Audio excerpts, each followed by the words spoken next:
Nous allons ce matin reprendre, et pour cette retraite, cette session, ce sera la dernière fois, le sujet de l'Église et de la guérison des malades. Je voudrais encore ajouter à ce que nous avons dit samedi une considération sur ce qui est vraiment alors la mission, ou si vous voulez le ministère de l'Église. Le salut de l'homme est individuel. Individuel. On n'est pas sauvé à cause de, la parole nous le dit, n'est-ce pas, un tel, son frère, sa mère, ses parents, n'est-ce pas, ceux qui se lient à leurs parents pour suivre leurs opinions religieuses, par exemple, n'est-ce pas, sont, vous voyez, dans l'égarement. On n'est pas sauvé par un autre que par Christ, on est sauvé individuellement par Jésus-Christ. Il y a donc un salut individuel. Et cependant, il y a une volonté communautaire. Ah, il y a des choses qui font contraste dans l'Écriture, et il faut savoir les reconnaître. Il y a, de la part de Dieu, une très réelle et très constante volonté communautaire. Dieu se donne un peuple, pas un peuple dispersé, mais un peuple uni. Et il en découle, bien sûr, des conséquences concernant la recherche des grâces dont nous avons besoin, notamment de la grâce de la guérison divine. Le docteur Lambourne, dont j'ai déjà cité l'ouvrage précédemment, et cet ouvrage, je le rappelle, s'intitule « Christ et la santé », avec sous-titre « La mission de l'Église pour la guérison et le salut des hommes ». La mission de l'Église, c'est un docteur qui a fait ensuite, étant médecin, étant généraliste, ayant été d'ailleurs travaillé par l'Esprit de Dieu, car il sentait sur lui une très grave responsabilité à l'égard de ses malades, et il s'est mis à faire en Angleterre une licence de théologie. Eh bien, il constate dans son ouvrage que l'homme est un être essentiellement communautaire. Et il montre combien cette vie communautaire, vie en société, est l'un des traits de l'Ancien Testament, c'est-à-dire de l'Ancienne Alliance. Dieu, en effet, j'acquiesce pleinement à cette constatation, Dieu se donne en effet une relation avec un peuple, il se forme un peuple.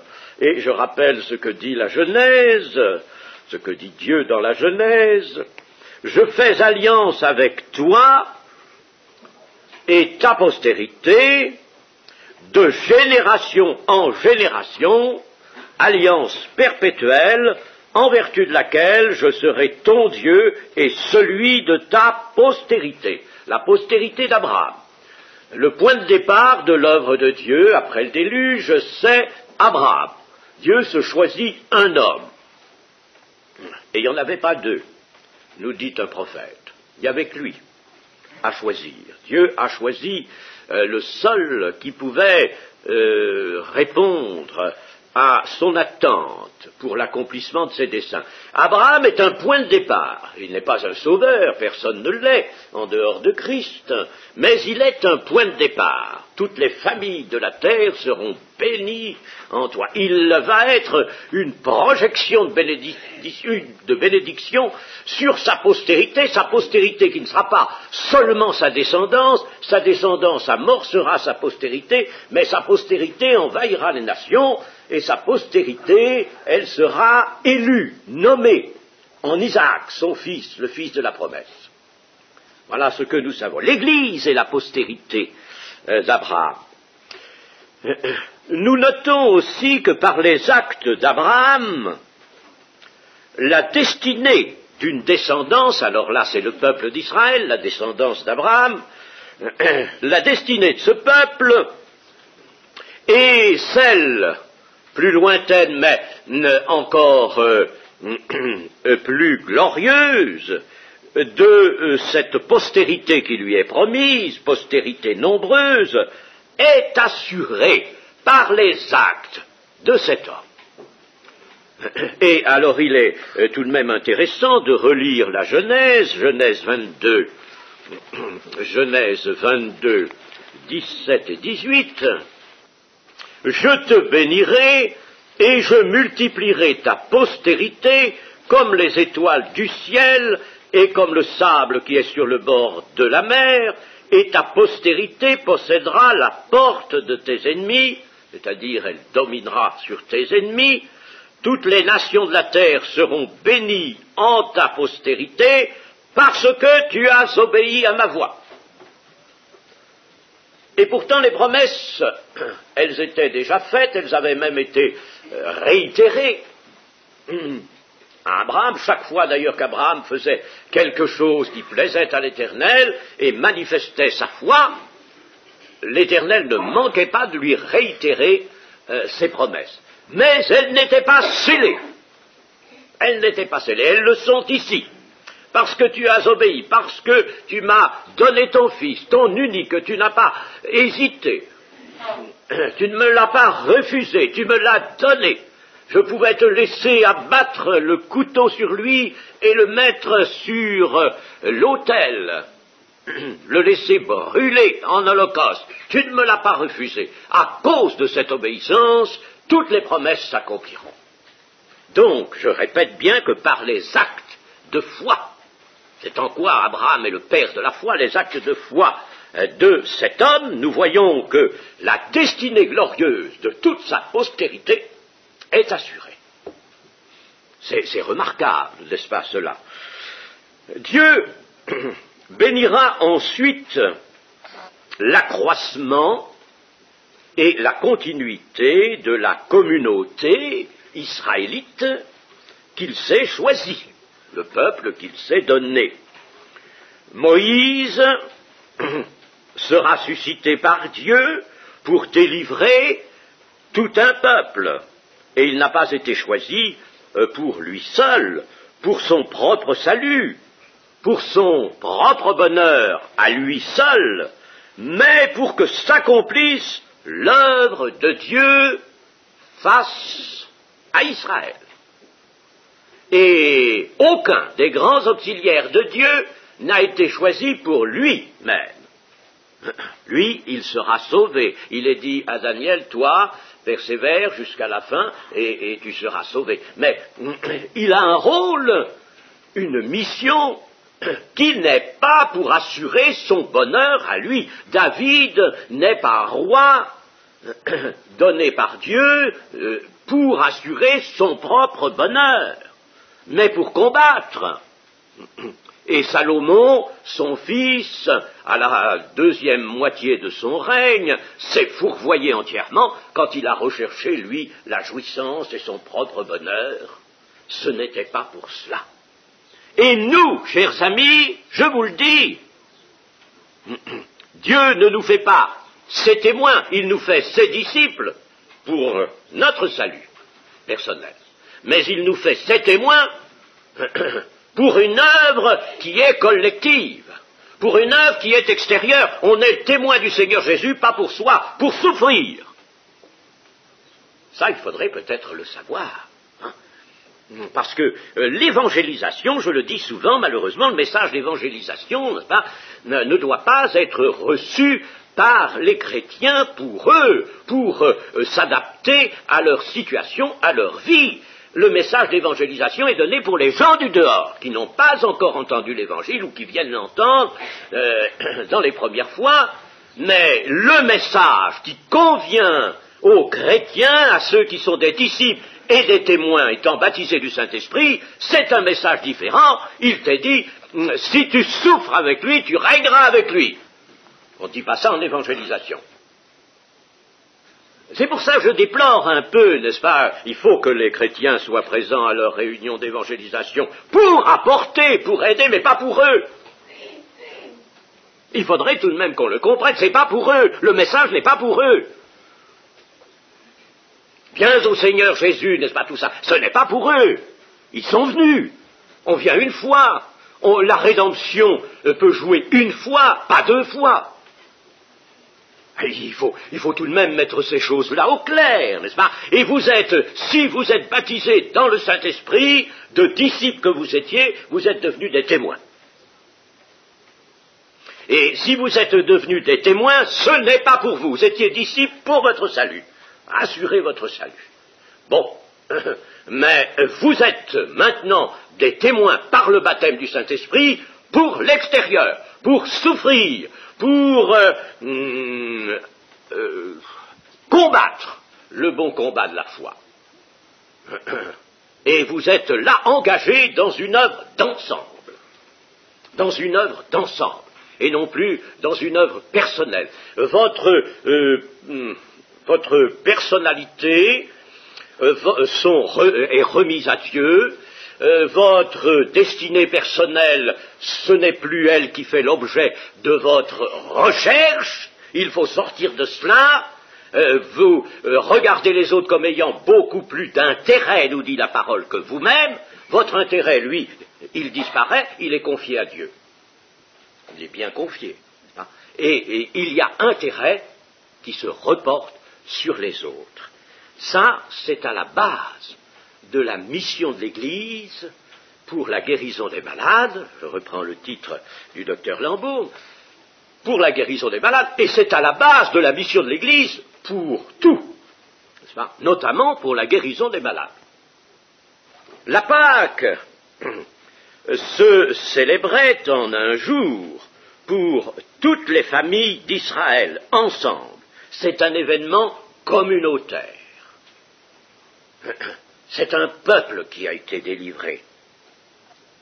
L'œuvre d'un auxiliaire de Dieu, donc un roi, un prophète, un souverain sacrificateur, renferme en elle-même les moyens de bénédiction ou de châtiment, s'il s'agit d'un prophète particulièrement, les moyens de bénédiction ou de châtiment pour l'ensemble du peuple. L'œuvre d'un auxiliaire de Dieu est pour l'ensemble du peuple. Et voyez même des prophètes comme Jérémie, à certains moments, ils vont vraiment gémir, ils vont avoir des courts moments de découragement et dire au Seigneur, regarde dans quelle situation nous sommes.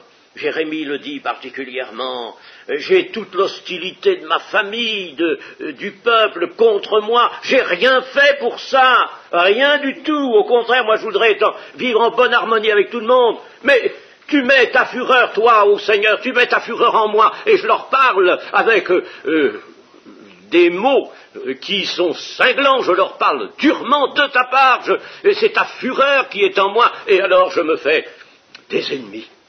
Je me fais des ennemis, au point qu'il y a eu des complots qui se fomentaient contre ce prophète dans sa propre famille pour le tuer. Alors, il faut, n'est-ce pas, penser à cela.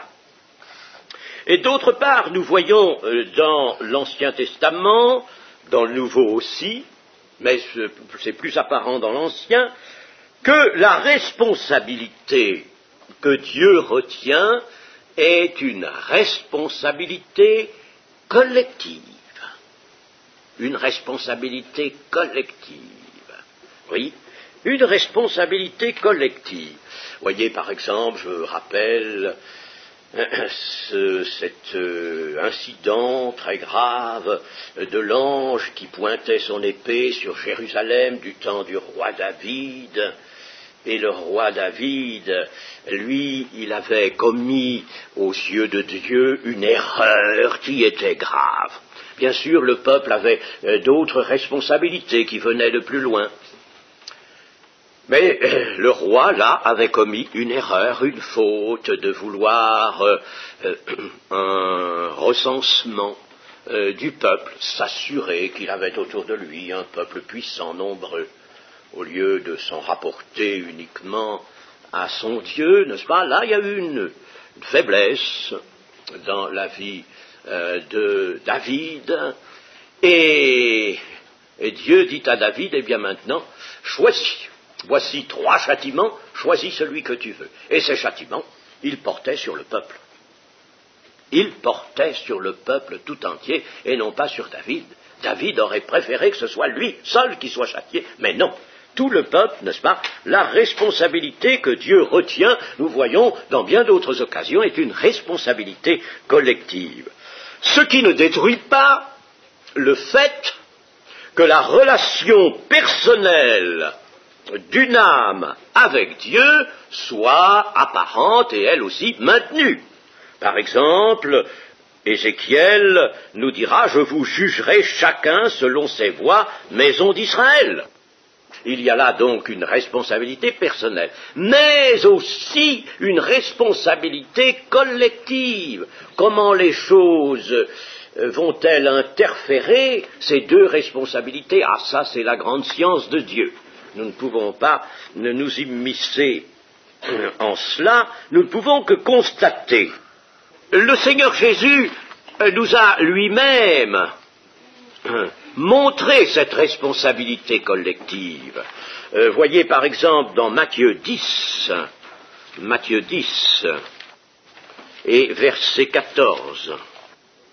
Lorsqu'on ne vous recevra pas et qu'on n'écoutera pas vos paroles, sortez de cette maison ou de cette ville et secouez la poussière de vos pieds.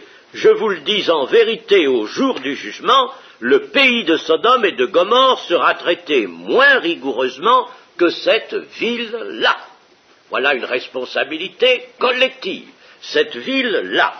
Dans le chapitre suivant, chapitre 11, et au verset 20, nous lisons « Alors il se mit à faire des reproches aux villes dans lesquelles avaient eu lieu la plupart de ces miracles, parce qu'elles ne s'étaient pas repenties. Malheur à toi, Chorazine! Malheur à toi, Bethsaïde! Car si les miracles qui ont été faits au milieu de vous avaient été faits dans Tyr et dans Sidon, il y a longtemps qu'elles se seraient repenties en prenant le sac et la cendre. C'est pourquoi je vous le dis, au jour du jugement, Tyr et Sidon seront traités moins rigoureusement que vous. Et toi, Capernaum, seras-tu élevé jusqu'au ciel? Non. Tu seras abaissé jusqu'au séjour des morts. Car si les miracles qui ont été faits au milieu de toi avaient été faits dans Sodome, elles subsisteraient encore aujourd'hui. C'est pourquoi, je vous le dis, au jour du jugement, le pays de Sodome sera traité moins rigoureusement que toi. Est-ce à dire que, d'une façon absolument uniforme, tous les habitants de ces villes vont descendre au séjour des morts? Mais ce n'est pas cela qui est dit, mais il y a une responsabilité collective qui va entraîner une plus ou moins grande sévérité dans le jugement que Dieu renoncera. Vous me direz, mais pourquoi cela? Eh bien, je vous répondrai qu'il y a entre les hommes, que ce soit dans le bon sens ou dans le mauvais sens, une solidarité qui joue, je répète, dans le bon sens ou dans le mauvais sens, une solidarité.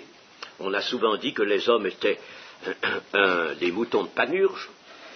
Ça se voit à tous les âges, ça se voit à notre époque, n'est-ce pas? Il y a une communication de l'un à l'autre, aussi bien pour le mauvais que pour le meilleur. C'est peut-être cela qui peut expliquer cette responsabilité collective, mais elle obtient une explication supérieure encore en ce que Dieu veut un peuple, veut une humanité. Et il aboutira à une humanité unie.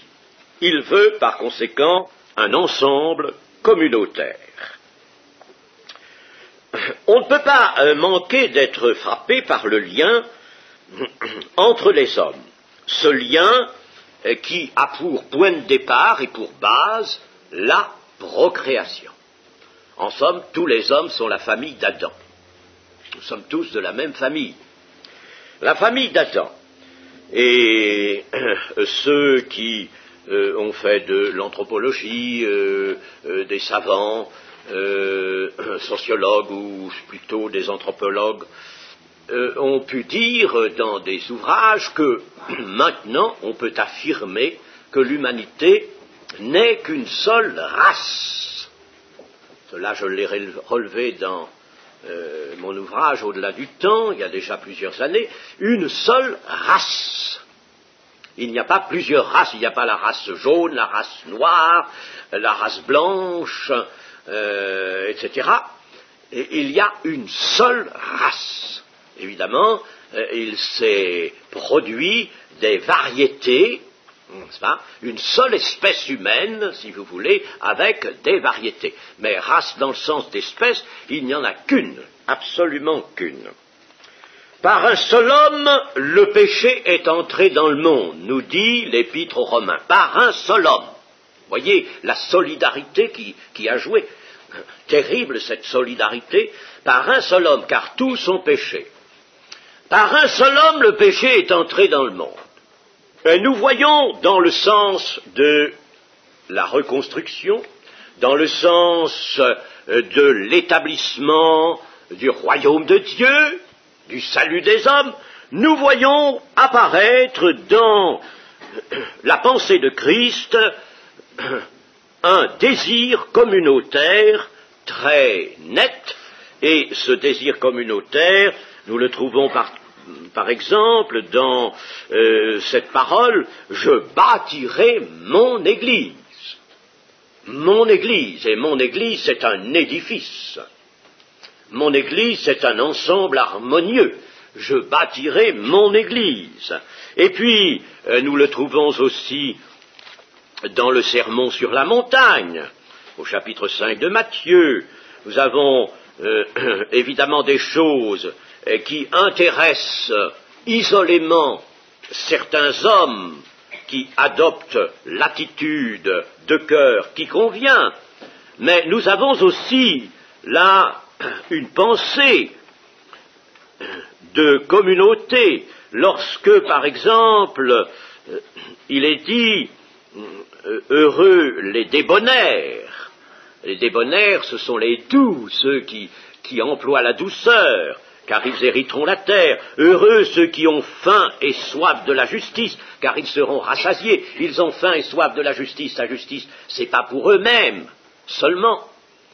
Quand on a faim et soif de la justice, c'est qu'on voit une masse humaine et qu'on voit l'injustice y régner, y faire ses ravages. Alors, on désire la justice sur une masse, sur un ensemble. Il y a donc là une pensée, vous le voyez, communautaire. Heureux les miséricordieux, car ils obtiendront miséricorde.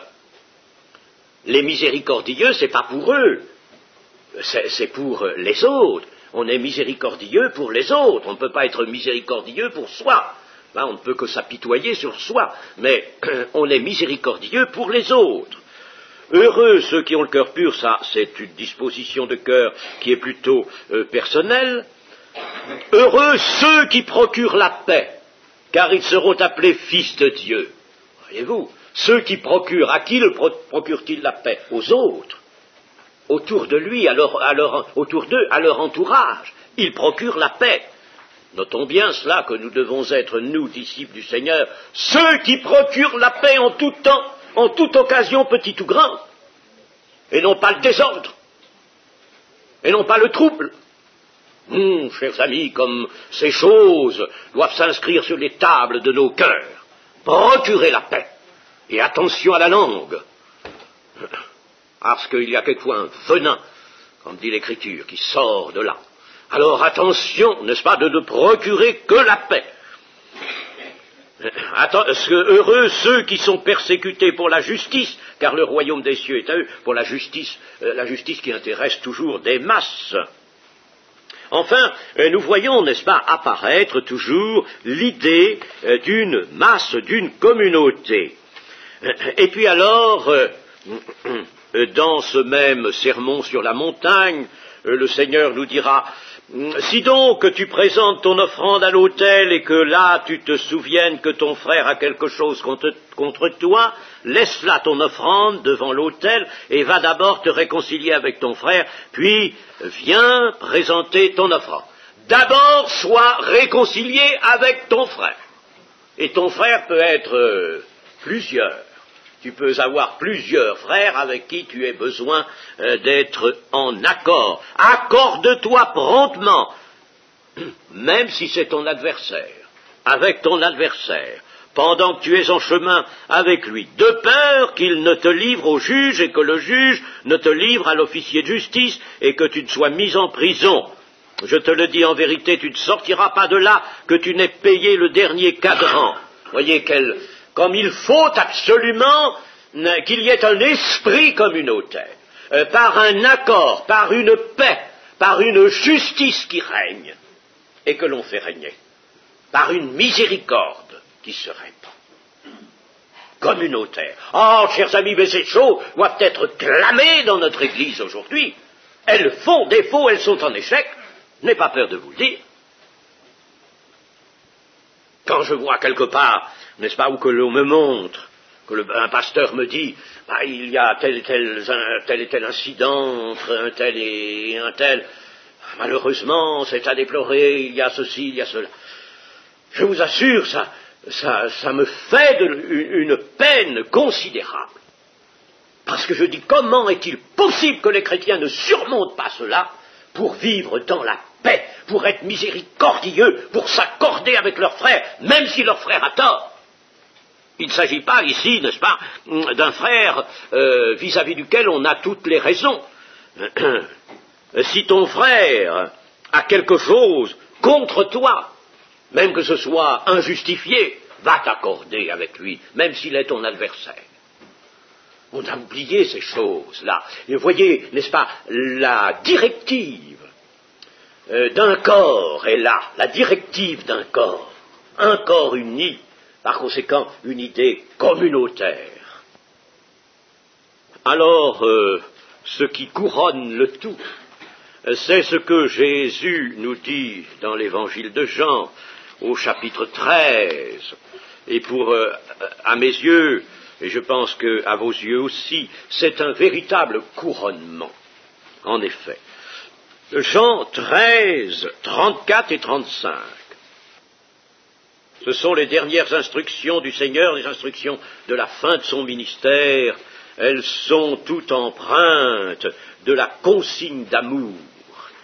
Je vous donne un commandement nouveau.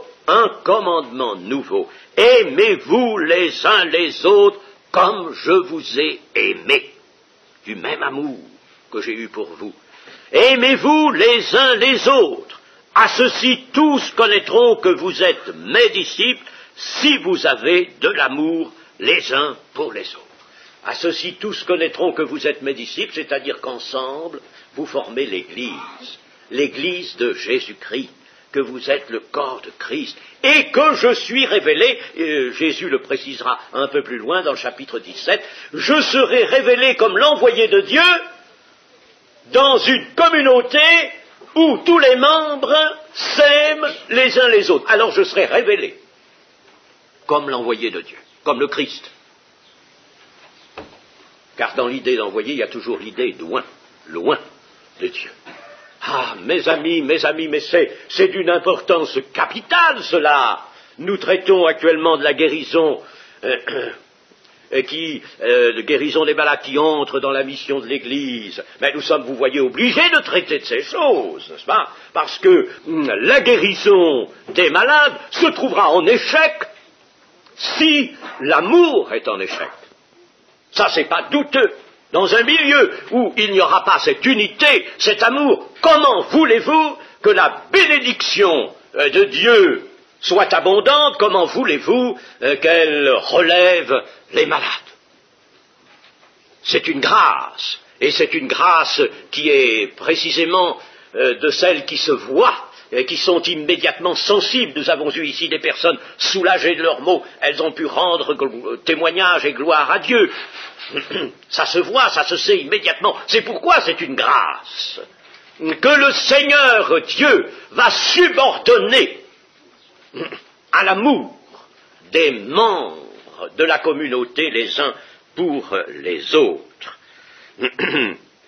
Il y a un corps de Christ. Alors là, c'est quelque chose, n'est-ce pas, qui est absolument péremptoire, ça, il n'y a pas besoin d'autre démonstration. L'Église forme un corps. Il est, bien sûr, l'humanité se trouve alors scindée en deux fractions, pas trois ni quatre, deux fractions. Le gros de l'humanité qui s'appelle le monde, et qui est le théâtre où s'exercent toutes les puissances des ténèbres, et où le diable est maître, et puis l'autre fraction, qui est un petit troupeau, à chaque génération, un petit troupeau, mais qui formera plus tard un grand ensemble, un vaste ensemble, c'est l'humanité nouvelle. Elle prend nom de corps de Christ, surtout sur la terre, maintenant. Et relisons ce que nous dit Paul dans la première aux Corinthiens à ce sujet, chapitre 12 et verset 12. Car comme le corps est un, le corps humain est un, et a plusieurs membres, et comme tous les membres du corps, malgré leur nombre, ne forment qu'un seul corps, ainsi en est-il de Christ. C'est-à-dire, ainsi en est-il de l'Église, qui est le corps de Christ. Et ici, Paul appelle l'Église tout simplement Christ. Le beau nom de Christ est donné à l'Église tout entière. Il en est la tête, elle en est le corps. Alors, vous voyez, n'est-ce pas, cet enseignement merveilleux, magnifique, inspiré du Saint-Esprit, un corps, un. Et au verset 26, et si un membre souffre, par maladie notamment, si un membre souffre, tous les membres souffrent avec lui. Si un membre est honoré, tous les membres se réjouissent avec lui. Vous êtes le corps de Christ, et vous êtes ses membres, chacun pour sa part. Ensemble, vous formez un corps. S'il y a un membre qui souffre, alors les autres partagent sa souffrance. Et si nous regardons dans Romains 12, le même appui apporté à cette doctrine excellente et magnifique du corps de Christ, Romains 12, versets 4 et 5. Car, comme nous avons plusieurs membres dans un seul corps, bon ça c'est le corps humain, nous avons plusieurs membres dans un seul corps, et que tous les membres n'ont pas la même fonction, la main, le pied, l'œil, n'est-ce pas, membres ou organes. Ainsi, nous qui sommes plusieurs, dans l'Église, veut dire Paul, nous qui sommes plusieurs dans l'Église, nous formons un seul corps en Christ, et nous sommes tous membres les uns des autres. Je crois qu'on ne peut pas exprimer d'une façon plus vraiment flagrante l'idée communautaire, et l'idée communautaire avec précisément les répercussions de ce qui se produit sur une partie du corps sur l'autre, n'est-ce pas? Répercussions. C'est un corps, n'est-ce pas? Et si nous envisageons l'Église ainsi, certainement, elle va se replacer elle-même dans tout son ministère, et notamment le ministère de la guérison. L'Église, corps de Christ, est l'humanité nouvelle, qui se rassemble par le puissant lien de l'amour, et la volonté de Dieu est qu'elle soit unie. La volonté de Dieu est que ce corps soit uni. C'est pourquoi Éphésiens 4 nous dit « Je vous exhorte donc, moi, le prisonnier dans le Seigneur, à marcher d'une manière digne de la vocation qui vous a été adressée, en toute humilité et douceur, avec patience, vous supportant les uns les autres avec amour, non pas charité, mais avec amour, agapé, vous efforçant de conserver l'unité de l'esprit par le lien de la paix, il y a un seul corps et un seul esprit, comme aussi vous avez été appelés à une seule espérance par votre vocation. Il y a un seul Seigneur, une seule foi, un seul baptême, un seul Dieu et Père de tous, qui est au-dessus de tous et parmi tous et en tous. Alors, on pourrait dire un mot maintenant de ce à quoi Dieu tend en voulant que le peuple sauvé, le peuple nouvellement né, peuple d'Église, forme un corps uni, un corps dont les membres sont solidaires les uns des autres. À quoi cela tend-il? Eh bien, je vais vous le dire. Cela tend à la perfection qui attend, qui est là, qui est préparée, vers laquelle, perfection vers laquelle Dieu entraîne le peuple de l'Église, l'humanité nouvelle, vers la perfection. La perfection, elle, ne peut pas se concevoir dans la division.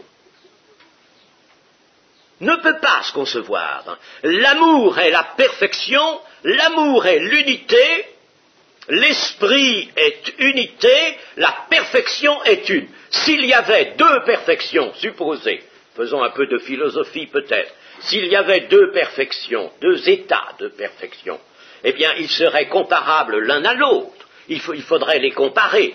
S'ils étaient exactement semblables, cela ne ferait qu'une perfection, il n'y en aurait qu'une. Et s'ils étaient dissemblables, c'est que ni l'un ni l'autre état ne serait la perfection. Parce que la perfection n'est rivalisée par rien, elle est le sommet, elle est l'état optimum auquel les choses puissent être placées, l'état absolu que Dieu seul peut établir. Et il entraîne le peuple de Dieu vers la perfection, et par conséquent, il rassemble, il unit. Il fait ce travail maintenant dans l'Église. Et alors, pour en revenir à notre sujet, la guérison, Dieu, qu'a-t-il voulu en inscrivant la guérison des corps dans le programme de l'Évangile, dans le programme de la rédemption, car elle appartient à la rédemption? Il a voulu lui donner une signification prophétique. Il a voulu qu'elle annonce le royaume de Dieu. Et c'est bien cela que nous voyons, n'est-ce pas, en suivant les évangiles, le déroulement du ministère du Seigneur Jésus. Nous voyons partout que le Seigneur Jésus guérit, et cela pour montrer que le royaume de Dieu s'est approché, pour montrer que le doigt de Dieu est là. Le doigt de Dieu est là. Ce qu'il fait, les miracles qu'il accomplit, c'est par le doigt de Dieu. Et le royaume de Dieu s'est approché de vous. Il est là, le royaume de Dieu. Il vient et vous envoyez les signes, les manifestations. Et par conséquent, la guérison est quelque chose de constant. Ce n'est pas seulement pour soulager tel ou tel membre de l'Église de ses souffrances physiques ou peut-être psychiques, mais c'est au-dessus de tout pour apporter dans l'Église le grand signe prophétique qui montre que le royaume de Dieu est là, est au milieu de vous. Alors, chers amis, vous pensez si c'est important, il faut revoir les choses sous cet angle-là. Dans l'Écriture, alors nous verrons que ce désir communautaire va se manifester aussi à l'échelon local, à l'échelon de la localité, de la ville. Il y aura dans la ville un rassemblement chrétien, un seul rassemblement avec peut-être plusieurs points de réunion. Ce n'est pas le point de réunion qui est nécessairement unique, c'est le rassemblement qui est unique, comme dans, par exemple, Acte 11. Eh bien, dans la ville d'Antioche, qui avait à l'époque des Actes 500 000 habitants, et alors il y avait plusieurs lieux de réunion, 500 000 habitants, ça couvrait une grande surface, il y avait plusieurs lieux, et une seule église et plusieurs lieux de réunion. Donc c'est le rassemblement local, dans la ville, qui est vu aussi comme devant présenter le même aspect que le corps de Christ tout entier.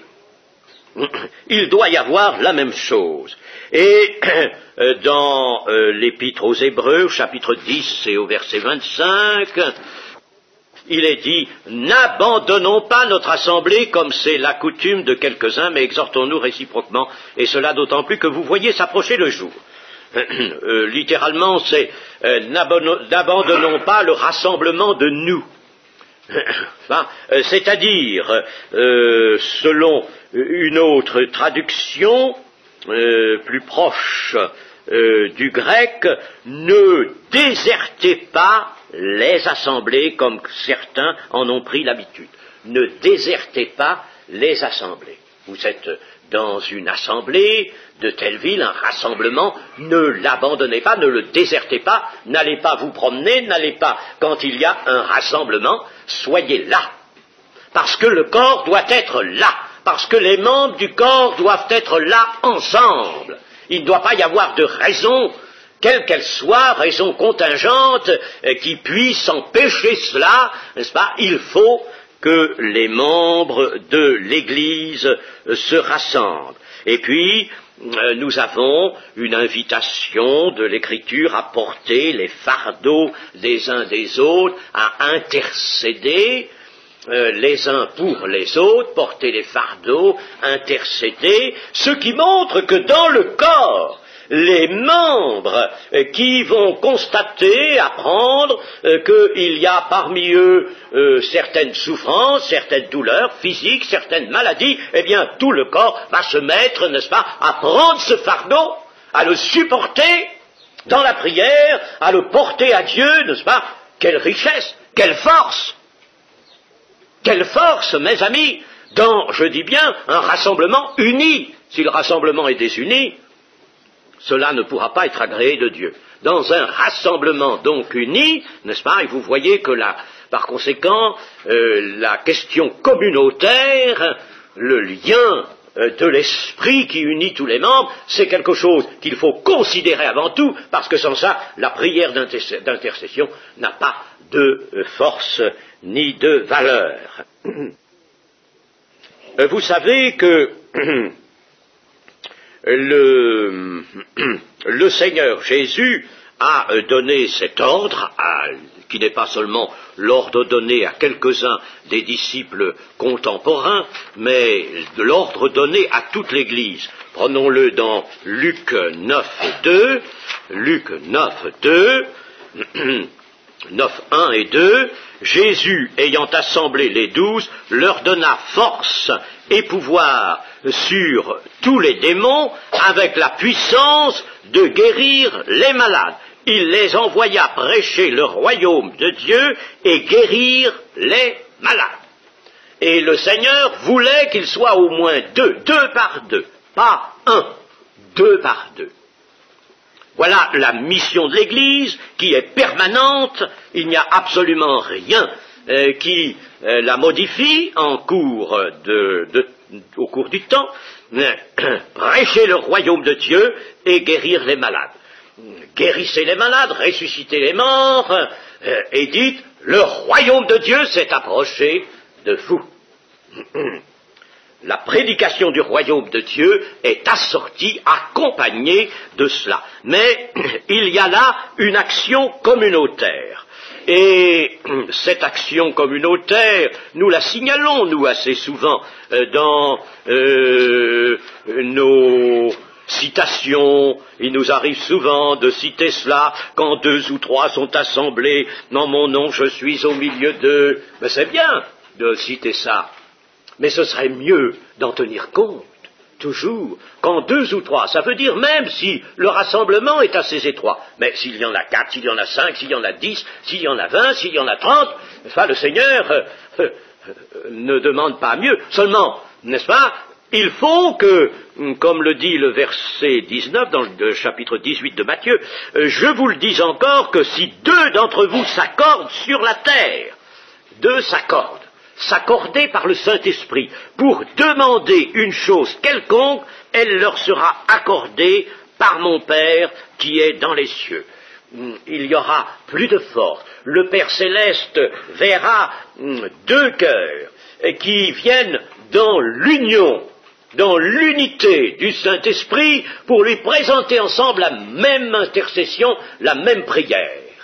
Alors, le Père est réjoui, il veut cette unité, il veut ce lien de l'Esprit, et il le veut à l'œuvre, notamment dans la prière. S'il en trouve 3, s'il en trouve 4, s'il trouve toute une Église qui est comme ça accordée pour demander la même chose, demander la guérison par exemple d'un de ses membres, il y a une force, n'est-ce pas, extraordinaire, et c'est là que s'exerce véritablement la mission de l'Église pour guérir les malades.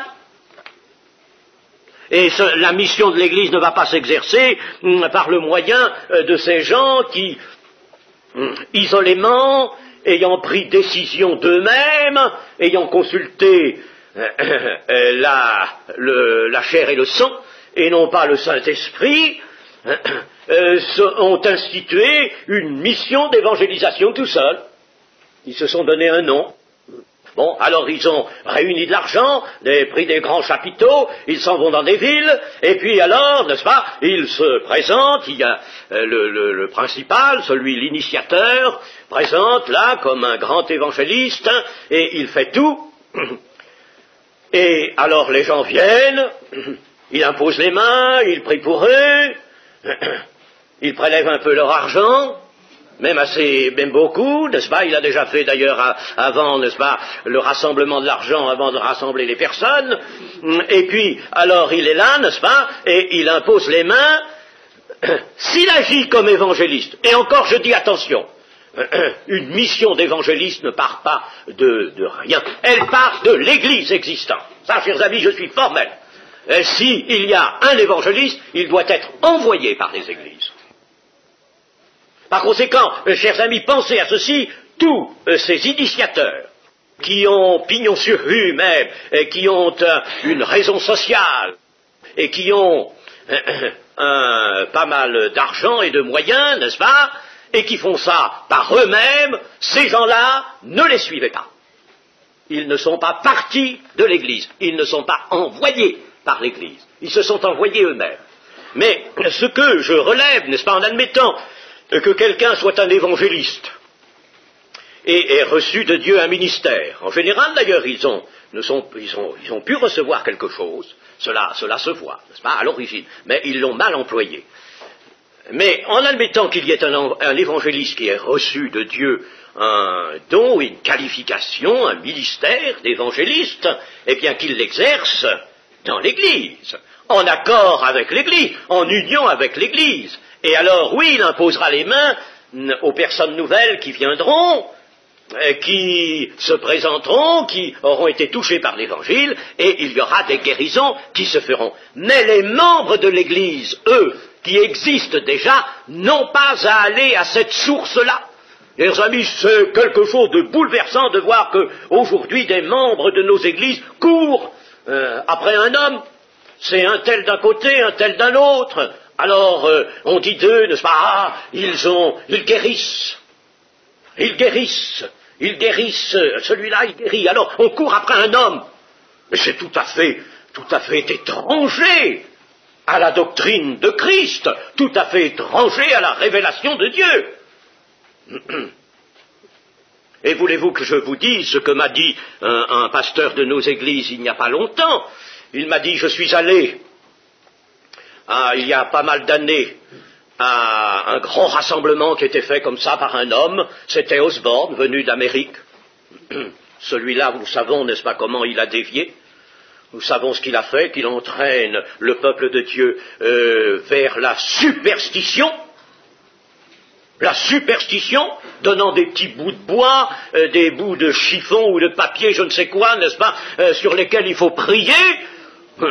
Eh bien, il y a quelques années, il était venu à Lyon, il avait dressé un podium sur une grande surface, et le pasteur dont je vous parle, que j'ai vu dernièrement, il y est allé 2 fois.